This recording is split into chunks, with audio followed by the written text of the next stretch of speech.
Bueno, por favor me confirman si están viendo las diapositivas y si me escuchan bien para que iniciemos, ¿vale? Sí, profe, se mira bien. Muchas gracias.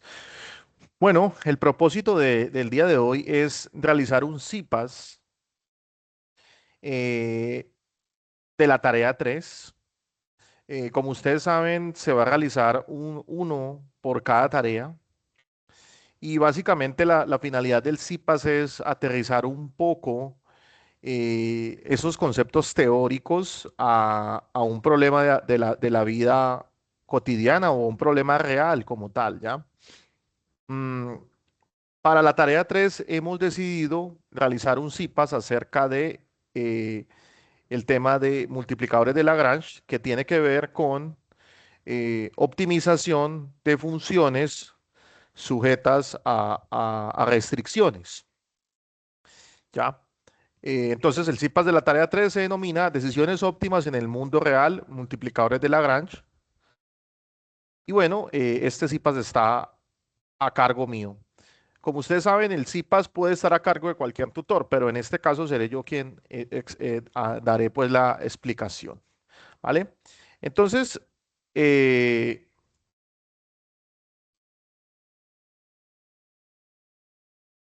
bueno, como ustedes ya saben, los que han estado en los encuentros que hemos hecho, a mí me gusta mucho la parte matemática, es decir, enunciar con cuidado los teoremas y hoy también lo voy a hacer, pero sí voy a hacer un ejercicio donde se pueda aplicar bastante bien. Bueno, entonces, como ustedes ya saben, las funciones de dos variables representan superficies en el espacio, ¿ya? Y vamos a suponer que tenemos una función de dos variables y lo que queremos es optimizar esta función. ¿Sí? Que esa función que puede representar ganancias, volumen de producción, eficiencia, utilidad, y dependiendo de cómo sea la función, pues vamos a querer optimizarla o maximizarla o minimizarla, ¿ya?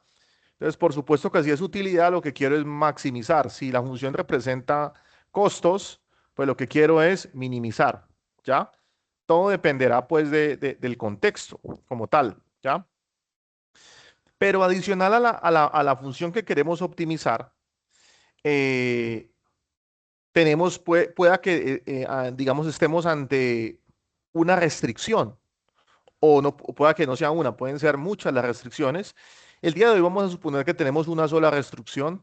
Esa restricción puede representar un presupuesto limitado, escasez de materiales, tiempo, ¿sí? Y en la vida real, pues uno tiene que optimizar debido a que hay limitaciones, ¿no?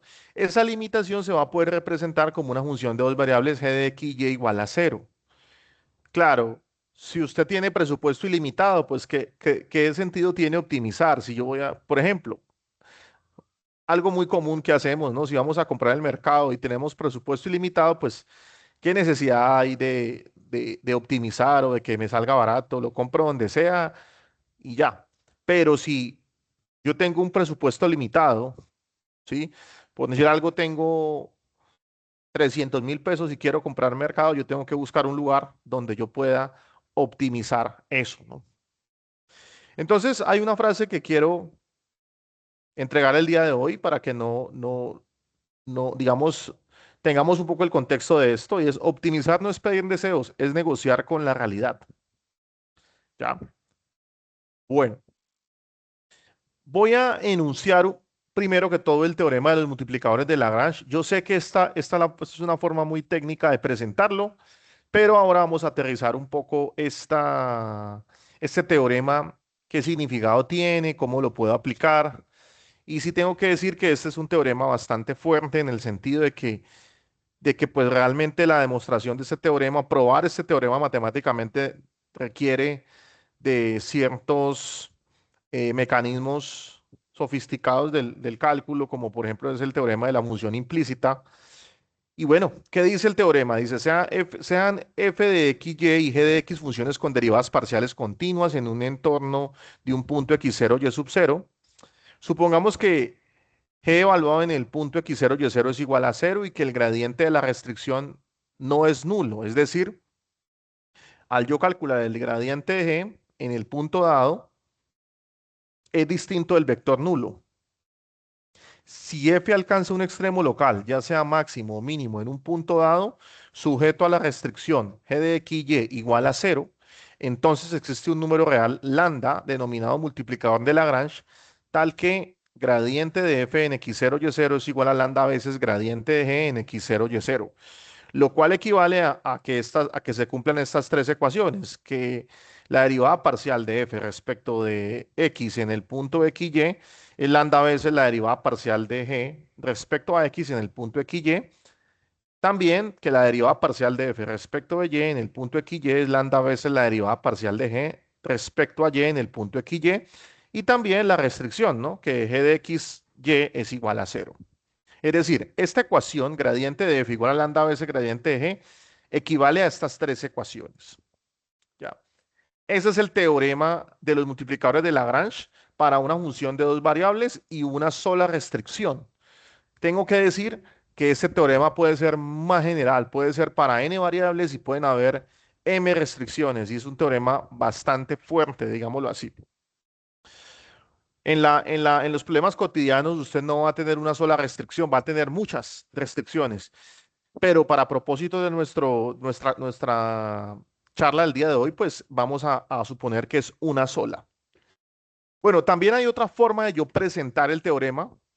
Digamos que esta es una forma de enunciar el teorema y esta es otra, ¿ya? Y yo quiero presentar las dos formas porque usted la puede encontrar en la literatura de alguna manera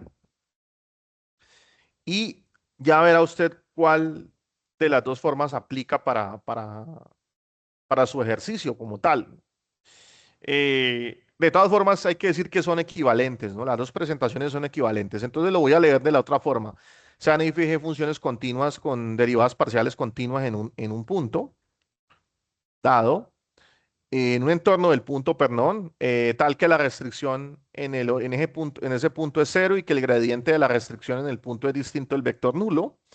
Si f tiene un extremo local restringido en el punto x0, y0 bajo la condición g de xy igual a cero, entonces existe un número real lambda llamado multiplicador de Lagrange, tal que en el punto x0, y0 lambda satisface las condiciones de estacionariedad de la función lagrangiana. ¿Ya? Eh, la función lagrangiana es una función de tres variables, una función L que tiene tres variables que son x, y, lambda igual a f de xy menos lambda g de xy.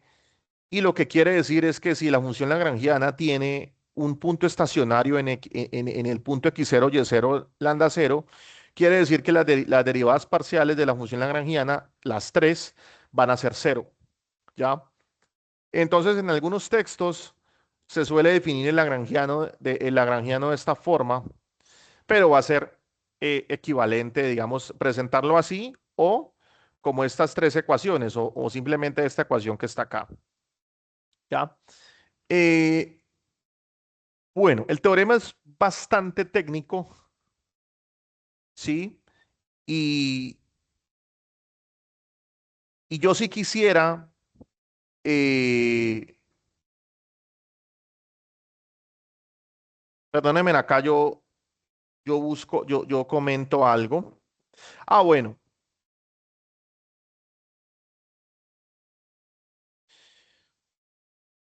quisiera, además de este formalismo, porque esto es un poco técnico, mirar cómo se puede aplicar, ¿no? Porque en la práctica, pues lo que queremos es ver qué hacer, ¿no? Con el teorema.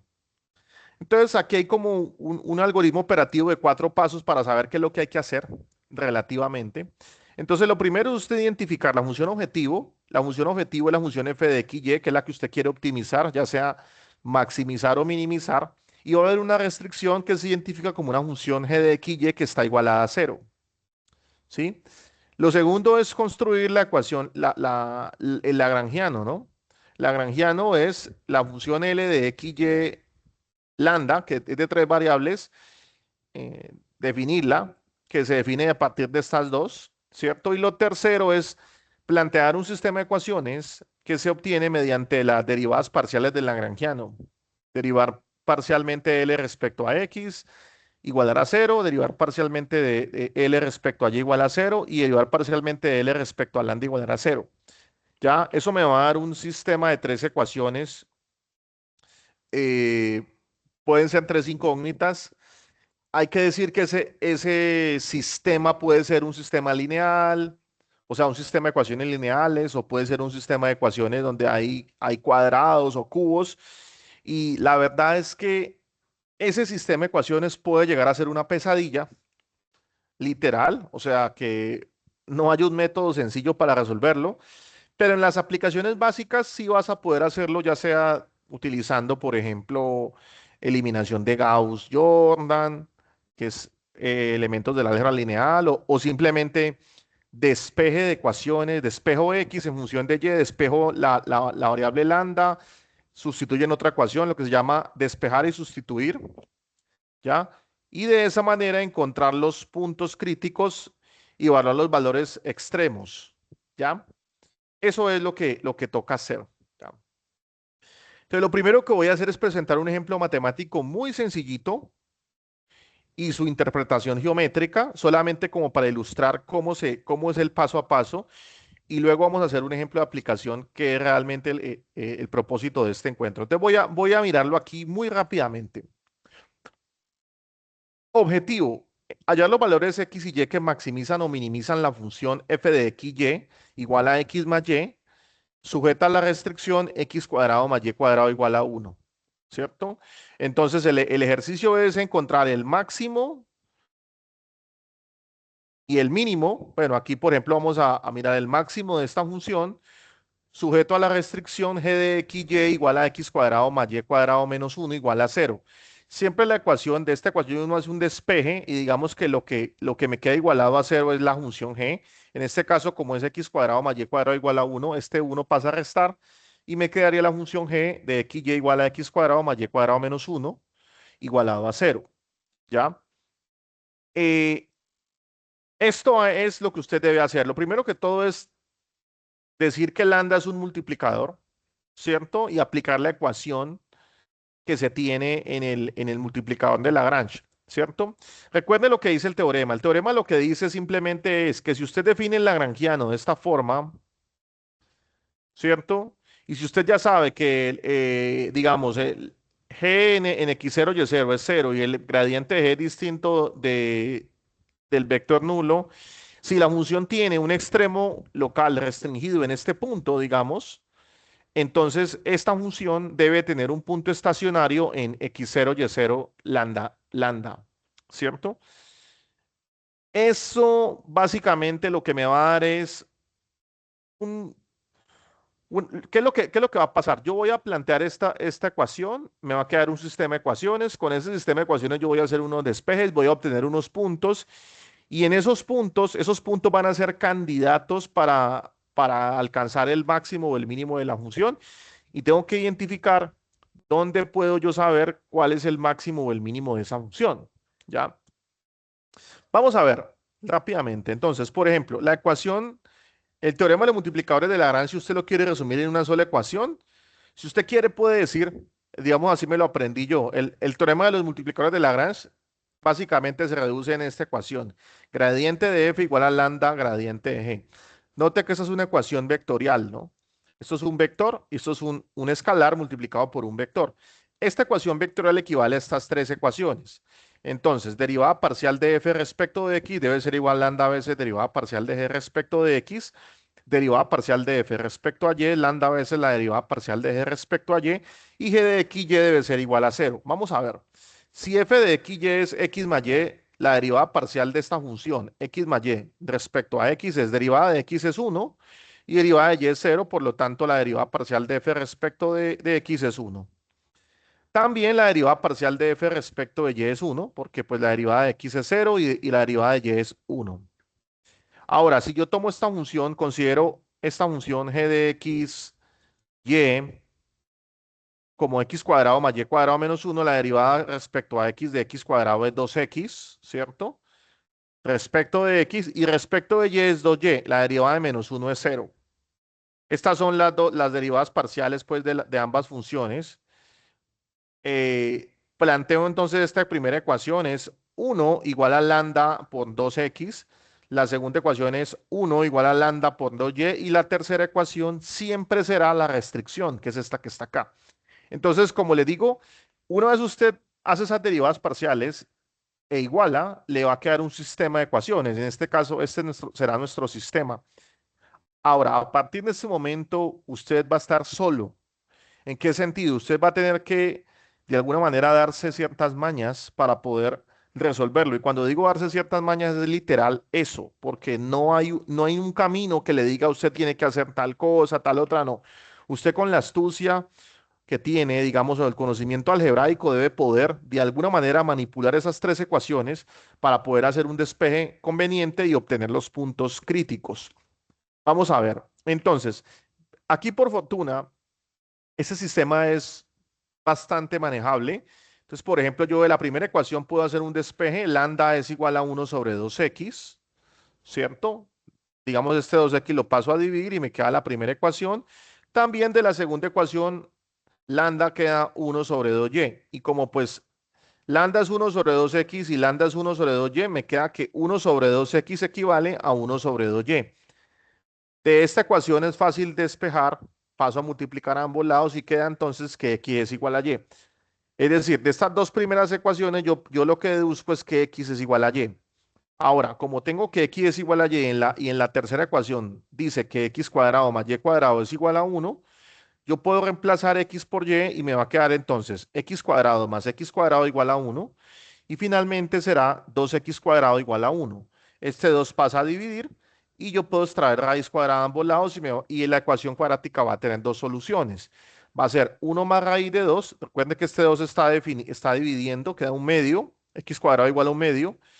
Traigo raíz a ambos lados, raíz de 1 es 1 y la raíz de x al cuadrado, la raíz de 2 queda, queda así, ¿no? En el denominador. Y quedan dos soluciones, la positiva y la negativa. Quiere decir entonces que x tiene dos posibilidades, o es 1/raíz de 2 o -1/raíz de 2. Usted ya sabe pues que una ecuación cuadrática de este estilo tiene dos soluciones, ya la positiva y la negativa, porque ambos elevados al cuadrado me van a dar un medio y 2 por un medio es igual a 1. Debo entonces considerar el primer caso donde x es 1/raíz de 2 y como x debe ser igual a y, la coordenada en y debe ser igual. O sea que si tomo aquí positivo, aquí también tiene que ser positivo y también si aquí tengo negativo, acá también debe ser negativo. ¿Qué está pasando acá? Realmente este sistema me condujo a dos puntos. Me están dando dos puntos. Ahora, una vez obtengo los dos puntos, eso lo que quiere decir es que en alguno de estos puntos se alcanza el máximo y en el otro se alcanza el mínimo. ¿Ya? Si yo evalúo la función f de x, y, que es raíz, es x más y, si yo evalúo en este punto, por ejemplo, me va a quedar 1/raíz de 2 más 1/raíz de 2, eso va a dar raíz de 2, ¿sí? Porque arriba queda 1 más 1, 2, 2 dividido raíz de 2 es raíz de 2, suma de fracciones homogéneas. De manera similar me va a quedar aquí que es menos raíz de 2 y entonces el valor máximo se alcanza en el punto 1/raíz de 2, 1/raíz de 2 en este punto y el valor máximo es raíz de 2, ¿cierto? Raíz de 2. Y el valor mínimo es menos raíz de 2. ¿Ya? Mirando un poco la geometría del problema, aquí es muy bonito, este problema es muy bonito porque yo lo puedo ver geométricamente. Hay que entender algo y es que en realidad esta función x más y, si yo la veo como una superficie, es en realidad este plano que está aquí inclinado, z igual a x más y es este plano que está inclinado, ¿cierto? La ecuación uno que es x cuadrado más y cuadrado igual a 1, que es una restricción, si usted la ve en el plano cartesiano, esto es una circunferencia, pero vista como en el espacio, esta ecuación x cuadrado más y cuadrado igual a 1 es un cilindro, es este cilindro que usted está viendo acá. Entonces, si usted quiere encontrar el máximo valor que alcanza la función en este plano, sujeto a la restricción, habría que intersectar el cilindro con el plano y lo que me va a quedar es una elipse. Entonces, geométricamente usted lo que está buscando es el punto más alto de la elipse, ¿cierto? Y en este caso, el punto más alto de la elipse es 1 sobre raíz de 2, 1 sobre raíz de 2, raíz de 2. Recuerde que usted toma las dos primeras coordenadas y la respuesta es la coordenada en z, ¿no? Por eso se agrega acá la coordenada en z y este es el punto P donde se alcanza el máximo. Y aquí pasa de forma similar, usted marca en GeoGebra y le da el punto Q. Mire lo bonito, quiero que ustedes me den la razón, que geométricamente esto me está mostrando que está muy bien hecho el cálculo, porque vea que se está viendo, obviamente, que el punto P es como el punto más alto que se alcanza, el punto más alto que alcanza el plano sujeto a la restricción del cilindro, o digamos el punto más alto de la elipse, por así decirlo, y el Q sería el punto más bajo, ¿ya? Y esa sería entonces la solución del problema, la solución analítica del problema. ¿Listo? Ahora bien, como les digo, esto es un procedimiento algebraico y lo que está acá en GeoGebra es una representación geométrica de lo que usted está haciendo algebraicamente con las ecuaciones. ¿Listo? Bueno, antes de continuar, quiero saber si hay alguna pregunta hasta acá. ¿Cómo vamos? Cuéntenme a ver. ¿Alguna pregunta o todo claro?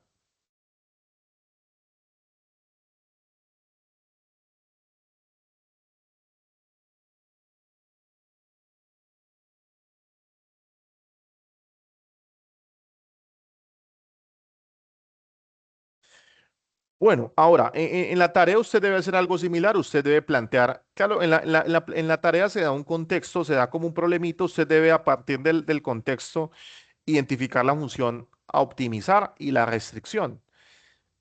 No va a ser una tarea tan dura, ustedes van a darse cuenta que en la tarea usted va a poder saber quién es la F y quién es la G, ¿ya? Y luego hacer como lo mismo, ¿no? Eh, Profe, una pregunta. ¿De qué sí, ejercicio es ese? ese es el segundo ejercicio de la tarea, ¿ya? Vale, gracias. Ok. Bueno, como les decía, yo quería antes de hacer el ejemplo de aplicación que encontré, mostrarles como un ejemplo sencillo donde geométricamente se pueda visualizar más esto, ¿no?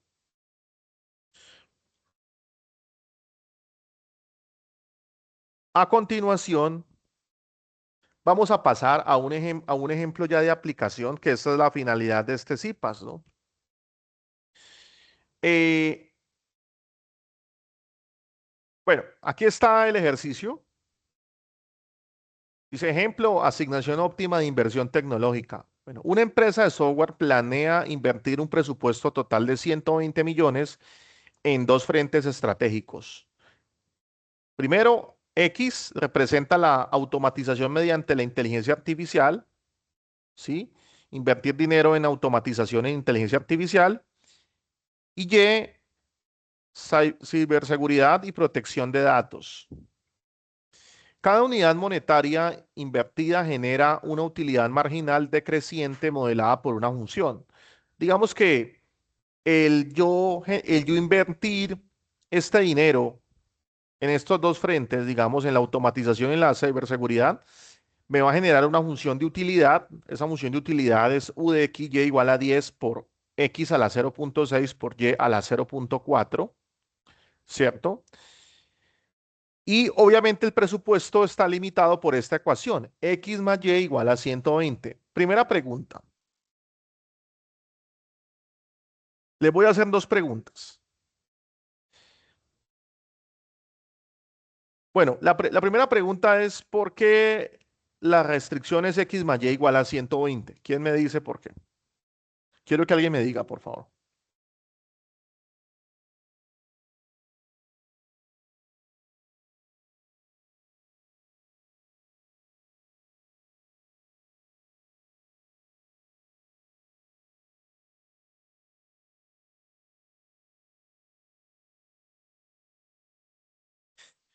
Bueno, aquí un comentario es que usted puede trabajarlo así, X más Y igual a 120, y entender que lo que le dé está en millones, ¿no? En millones. Usted podría tomar 120 y poner acá los seis ceros y tener 120 millones, pero usted podría evitarse la molestia de trabajar con esos seis ceros adicionales y simplemente poner x más y igual a 120 y al final usted va a entender que la respuesta viene dada en millones.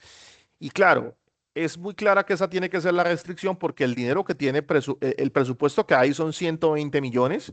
Ese es todo el dinero que se va a invertir para estos frentes. Y según dice, pues son 120 y una parte es automatización, la otra parte es ciberseguridad y por eso es esto que está acá. Hay una función de utilidad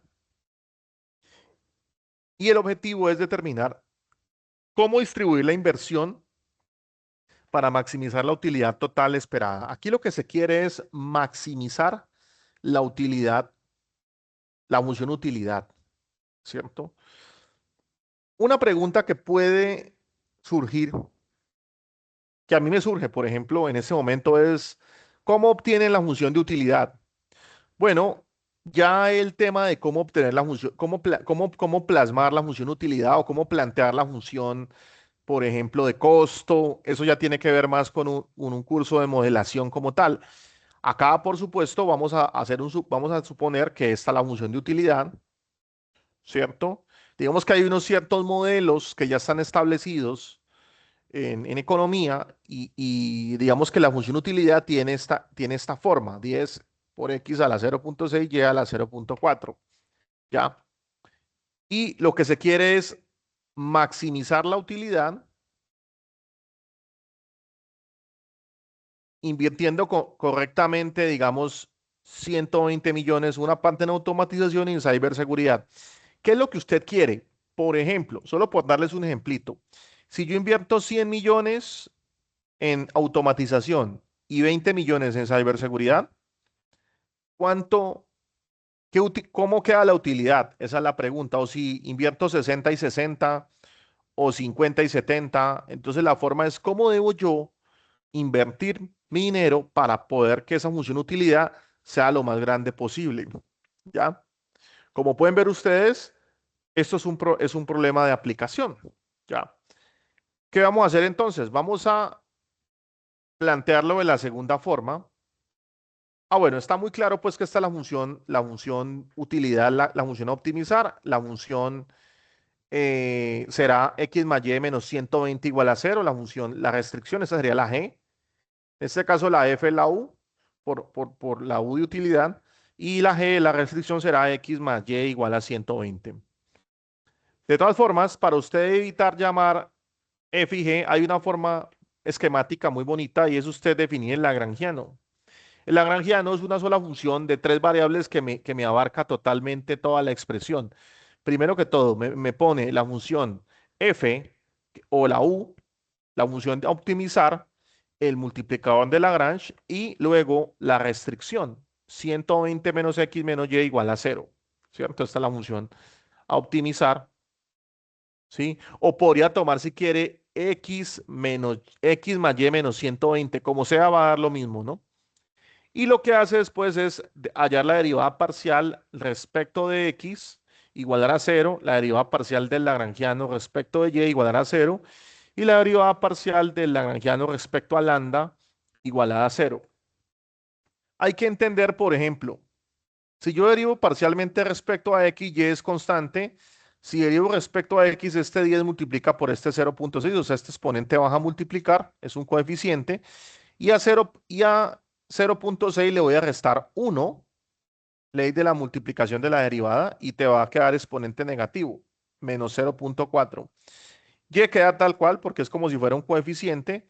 Y si yo derivo esto respecto de x, simplemente aquí me va a quedar menos 1. Esto es 0 y 0. Queda lambda por menos 1 menos lambda igual a 0. De manera muy análoga obtengo también la derivada parcial de L respecto de Y, así. Ahora, si yo derivo respecto a lambda, pues esto es 0 porque no depende de lambda. Y la derivada de esto es una constante que no depende de lambda, digamos, y la derivada de lambda es 1, por eso me queda la última ecuación, esto que está acá. Realmente la derivada parcial del lagrangiano respecto de lambda es la misma restricción como tal, ¿ya? Entonces ahora sí me queda un sistema de tres ecuaciones. Aquí quizás habría que manipular un poco las ecuaciones. Por ejemplo, lo que usted puede hacer es despejar lambda, pasar este lambda a sumar, acá también a sumar, y lambda queda igualado a esto y a esto. Entonces simplemente como ambas cosas son lambda, este es lambda pasado aquí y aquí, yo igualo esto con esto. Es decir, esto sería equivalente a esto, ¿ya? Y yo podría hacer un despeje, cancelar este 10 con este 10, pasar este 0,4 a dividir, tal y como está acá, y pasar estos valores acá a dividir y me va a quedar algo de la forma x sobre y, ¿no? Entonces queda 0,6 sobre 0,4 igual a x sobre y. Y entonces x sobre y es igual a 1,5, ¿ya? Claro, si yo divido 0,6 entre 0,4, 6 cuartos es 3 medios y 3 medios es 1,5. De aquí yo puedo hacer un despeje, pasar a multiplicar el y queda entonces que x es igual a un 1,5y, x igual a 1,5y. Noten que, miren que aquí lo que hice fue desaparecer el lambda, ¿no? Tengo x igual a 1,5y, ahora reemplazo en la restricción es x más y igual a 120, que es esta ecuación que está acá, ¿cierto? En vez de x coloco 1,5y, queda entonces 1,5y más y igual a 120, o sea, 2,5y igual a 120. Este 2,5 pasa a dividir. Si dividimos 120 entre 2,5 me va a quedar que y es igual a 48. Y bueno, si y es igual a 48, obligatoriamente x tiene que ser 72 porque pues tiene que sumarme 120, ¿no? 48 más 72 me da 120. ¿Ya? Ahora, aquí el problema está diseñado de forma muy concreta para que me dé un único punto crítico, ¿no? Un solo punto crítico. Y pues si hay uno solo, entonces no hay más donde alcanzar el máximo sino en ese punto, ¿no? ¿Sí? En este caso, como me da un único punto, la coordenada en x es 72 y en y es 48. Entonces la utilidad máxima se alcanza en ese punto y es reemplazar los valores en 72 y en 48 en la función utilidad, o sea, en esta función, reemplazo x por 72 y y por 48, habría que usar calculadora. Si usted usa calculadora, aproximadamente le da 612,2. ¿Listo? Entonces, bueno, dos cosas para decir. Bueno, antes de dar como unas conclusiones, vale la pena primero entender un poco este 612 qué representa, ¿cierto? ¿O qué se concluye? Entonces, conclusión, inversión óptima, 72 millones en IA y 48 millones en ciberseguridad. Y la utilidad máxima esperada si se invierten esos millones es de 612 millones, ¿cierto? Ahora, por supuesto que si usted hace una inversión de 120 millones, usted espera que la utilidad esté por encima de su inversión, ¿ya? Según el planteamiento, las cosas son muy buenas porque pues te estás pasando de 120 a 612. Ahora, no sabemos qué otros insumos o qué otros recursos se estén invirtiendo aparte de esto. Pero lo que nos está dando el problema es que la utilidad máxima es de 612,2 millones, ¿no? Porque todo va en términos de millones, ¿ya? Hay una interpretación estratégica ya viendo como un poquito más a fondo, dado que la IA tiene un mayor retorno marginal inicial, debido a que el retorno marginal inicial se debe a que el exponente es más alto, ya es un concepto mucho más profundo de la economía, la parte del retorno marginal. Entonces, como el exponente es más alto, se le debe asignar más dinero a esa componente, ¿no? Sin embargo, invertir también en ciberseguridad aumenta la eficacia, la eficiencia global debido a la sinergia entre ambas áreas. O sea, aunque invertir digamos, en IA puede ser bueno, también es necesario invertir una parte en ciberseguridad, ¿ya?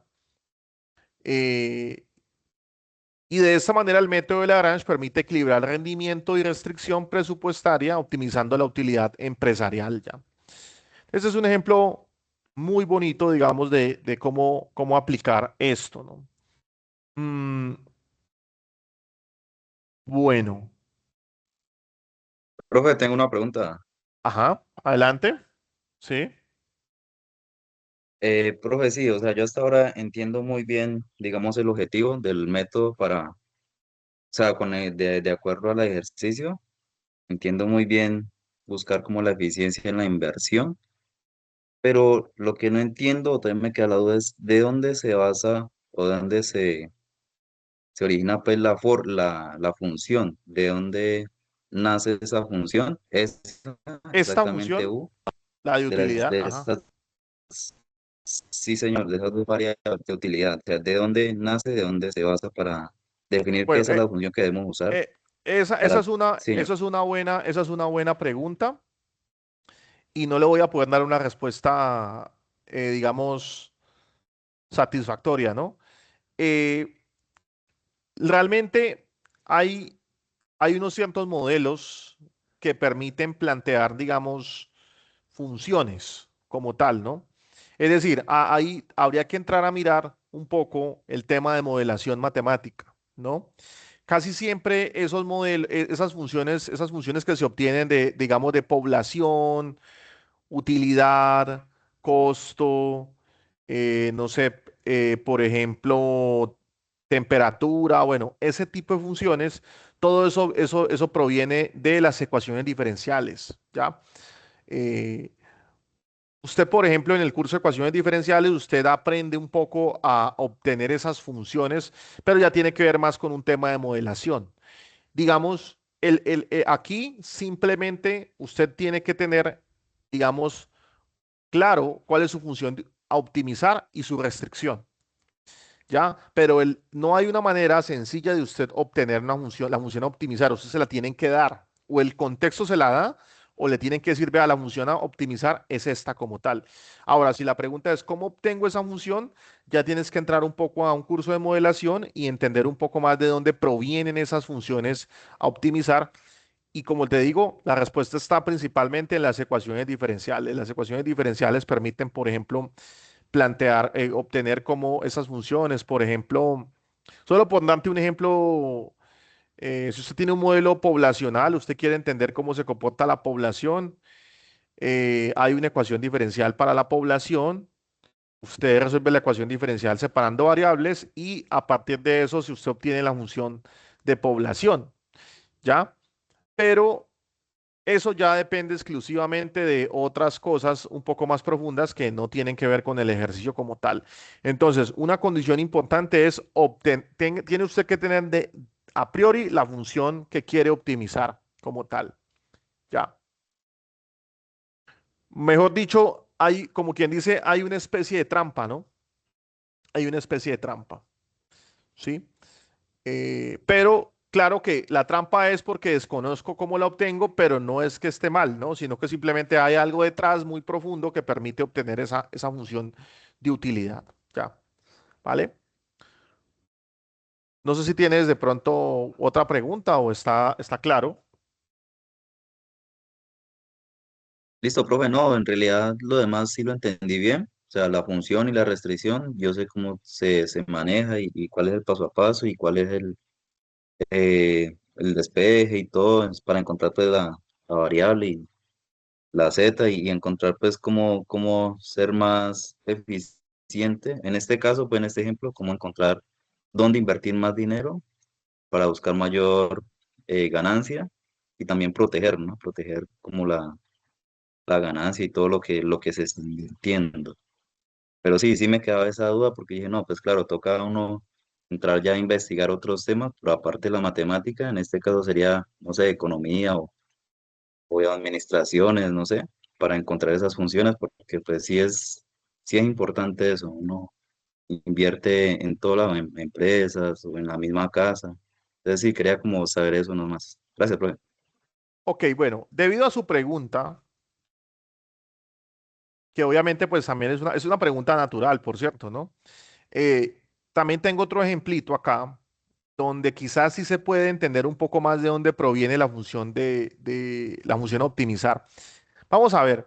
eh, Planteamiento. Una empresa fabrica cajas rectangulares. Debido a restricciones de material, la superficie total de la caja, la suma de las áreas de sus seis caras, debe ser exactamente 48 metros cuadrados. Es decir, esa empresa tiene unas láminas, no sé, de cartón, puede ser, cuya área total es de 48 metros cuadrados, ¿cierto?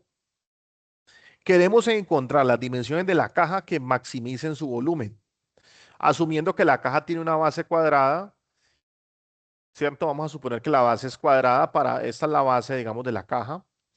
Para este dibujo, esta cajita quedó aquí muy mal hecha. Es que este diagrama lo elaboré con IA, pero no quedó muy bien. Pero es simplemente una cajita, ¿no? Una cajita que tú vas a hacer con una lámina de cartón, ¿Listo? Y vamos a suponer que la caja es, la base de la caja es una caja rectangular. ¿Qué queremos? Optimizar el volumen. Entonces, contexto, diseñar el envase rectangular más grande posible con una cantidad estricta de material que son 48 metros de superficie, metros cuadrados de superficie. Claro, usted se preguntará, ¿y cuál es el objetivo de esto? Bueno, pues si yo con un área dada puedo generar un volumen lo máximo posible, ¿qué va a pasar? Pues en esa cajita me van a caber muchas cosas más, ¿ya? Si lo que queremos es de pronto empaquetar, ahí por ejemplo queremos empaquetar botellas o cajas más pequeñas, pues me conviene que el volumen sea máximo para que quepan más cosas, ¿ya? Entonces en este caso es muy fácil, digamos, aquí sí es fácil, digamos, identificar la función, optimizar la función volumen. En este caso la base es un cuadrado, es X, y la altura es Y. Entonces, el área de la base por la altura es el volumen de la caja. Área de la base por la altura es la caja. Función volumen es X cuadrado por Y. Y el área superficial es exactamente 48 metros cuadrados.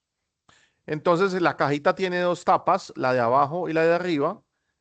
Es dos veces X cuadrado, porque el área de la base es X cuadrado y arriba también. Entonces, son dos veces base y tapa.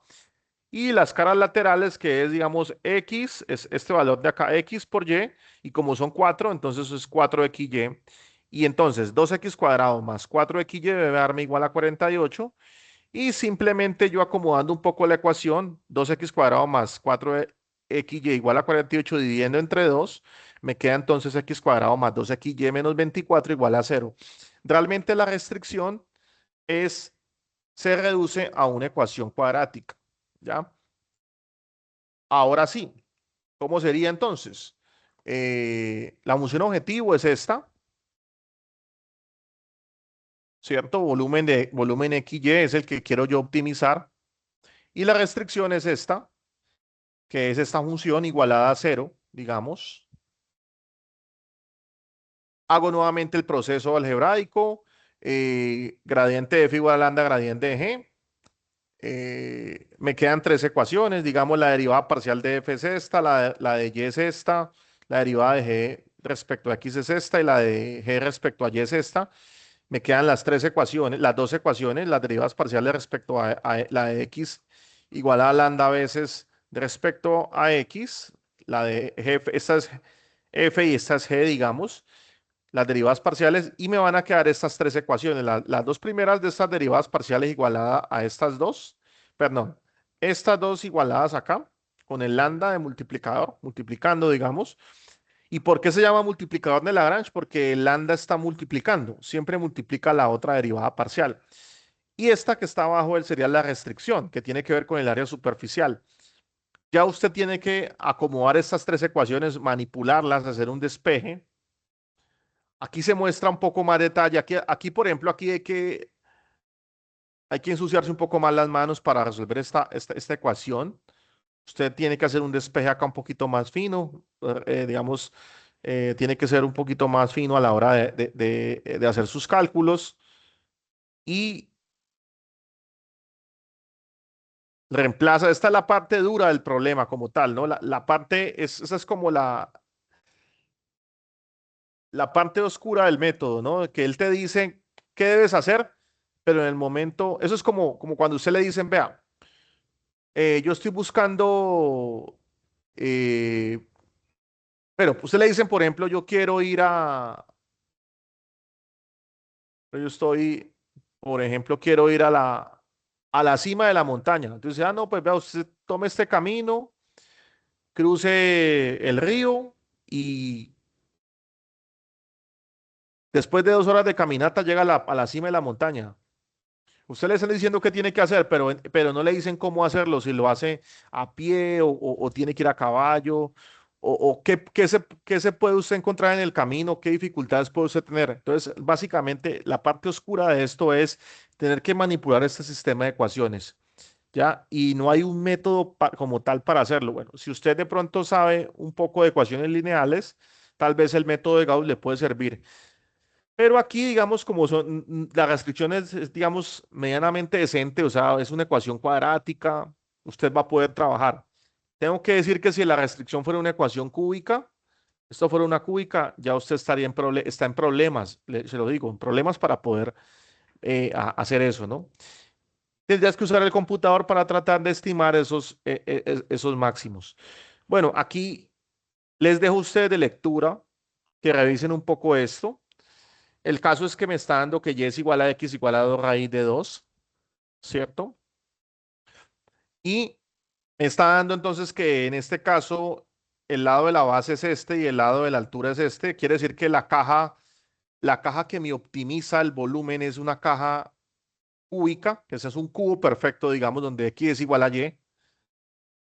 Y el volumen máximo es de 22,63 metros cúbicos. O sea que con ese material, si usted toma la base igual que la altura, vas a lograr obtener un volumen máximo de 22,63 metros cúbicos. Yo le invito a que usted de pronto se tome la molestia de darle otros valores a X y a Y que satisfagan la ecuación y que vean que efectivamente el volumen puede ser mucho menor que este valor que me está dando acá, 22,63, ¿ya? Metros cúbicos.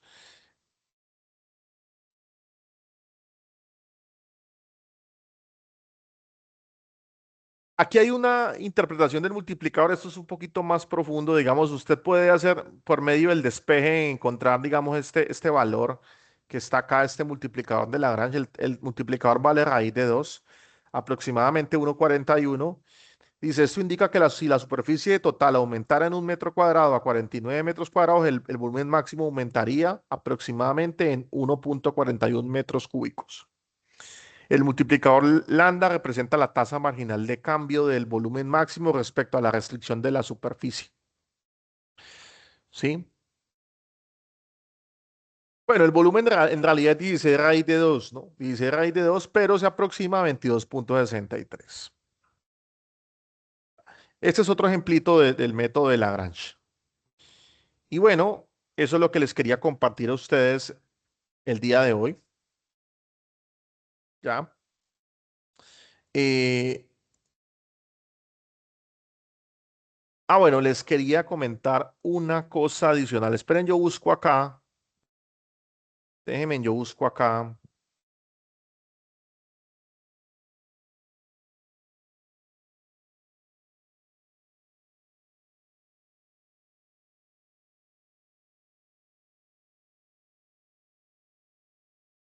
Mm, Deme un momentico, yo busco aquí una cosa que necesito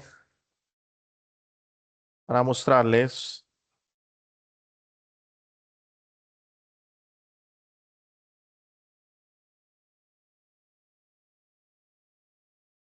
Bueno, hay algo más que quiero decirles. ¿Están viendo este archivo o no? Sí, profe. Sí, señor. ¿Sí se está viendo? Sí, señor. Bueno, yo estuve mirando con cuidado un poco el método de Lagrange y hay que hacer una predicción un poco técnica acá, ¿no? Pero con lo que vimos es suficiente para hacer su ejercicio, digamos. Pero si usted quiere ser muy estricto, habría que tener en cuenta lo siguiente. Voy a leer esto acá tal cual como está, porque esto es un comentario importante. Dice, optimización con restricciones, método de los multiplicadores de Lagrange y el criterio de la Hessiana orlada. En problemas de optimización con restricciones, el estudio de extremos locales requiere el uso combinado de condiciones de primero y segundo orden. En efecto, las condiciones de primer orden permiten identificar puntos críticos condicionados, pero no son suficientes para determinar su naturaleza. Por esta razón es necesario complementar este análisis con condiciones de segundo orden que permitan clasificar dichos puntos. En este contexto, el método de los multiplicadores de Lagrange proporciona un criterio de necesidad, mientras que el análisis mediante la matriz hessiana orlada aporta un criterio de suficiencia. En consecuencia, el estudio completo de extremos condicionados se fundamenta en la articulación de ambos resultados, los cuales se enuncian a continuación. Bueno, aquí hay que decir algo. En los ejemplos que hemos trabajado, la respuesta nos ha conllevado a 1 o 2 puntos, ¿cierto? Pero puede pasar que si la función que quiero optimizar es más fea, digamos que tiene una exponencial o tiene otra, o un seno, un coseno, y la restricción también es un poquito más fea, también, digamos, cuando digo fea es que la ecuación es un poco más robusta, y yo aplico el método, digamos que encuentro esos puntos críticos, puede pasar que usted se tope con 5, 6, 7 puntos críticos, podría pasar. Y en ese caso no es muy claro en cuál de esos se alcanza el máximo y en cuál se alcanza el mínimo. Por esa razón, existe lo que se llama el criterio de la matriz hessiana orlada. Este teorema dice lo siguiente. Sean f y g funciones de clase C2. Bueno, eso de clase C2 significa que son funciones que admiten derivadas parciales continuas y que sus segundas derivadas también son continuas. Aquí no solamente va a ser necesario que exista la primera derivada, sino la segunda derivada parcial, que satisface las condiciones del teorema de Lagrange. Digamos que el gradiente de f en el punto es lambda a veces el gradiente de g, que el gradiente en g es no nulo. Define la función lagrangiana, ¿cierto? Y considere la matriz hessiana orlada. La matriz hessiana orlada es una matriz de las derivadas parciales de segundo orden, pero el lagrangiano como tal. Y es esta matriz que está acá. Es una matriz cuya primera componente es cero, luego las derivadas parciales de primer orden, y aquí, en esta parte que está acá, van las derivadas de segundo orden del lagrangiano como tal. Usted calcula el determinante de esa matriz hessiana orlada. El signo del determinante te va a decir si f tiene un máximo o un mínimo local condicionado, ¿ya? Es decir, si usted quiere ser muy estricto desde el punto de vista matemático, tendría que usar la matriz hessiana orlada para poder identificar, digamos, la naturaleza del punto crítico. En los ejemplos que hemos hecho, simplemente hemos evaluado y hemos visto geométricamente, por ejemplo, en el caso de la elipse, se veía el punto máximo y el punto mínimo, pero realmente es la matriz hessiana orlada la que te da la naturaleza del punto crítico. Note que cuando usted trabajó el ejercicio 1, que usted tenía una función simplemente y usted quería identificar el máximo o el mínimo de la función, usted lo que hacía era que eh, hacía las derivadas parciales igual a cero, obtenía los puntos estacionarios y le aplicaba el criterio de la matriz hessiana a esos puntos estacionarios para determinar la naturaleza de dichos puntos críticos. Usted decía, en tal punto hay un mínimo, hay un máximo o hay un punto de silla. En este caso hay una matriz un poco más sofisticada que se llama la matriz hessiana orlada, que es una matriz para identificar la naturaleza del punto crítico, pero ya de una función con una restricción. ¿Ya? Entonces, por ejemplo, para el problema que vimos nosotros, bueno, aquí hay un problemita para que lo lean, esto se los compartí por el foro a los que lo quieran leer.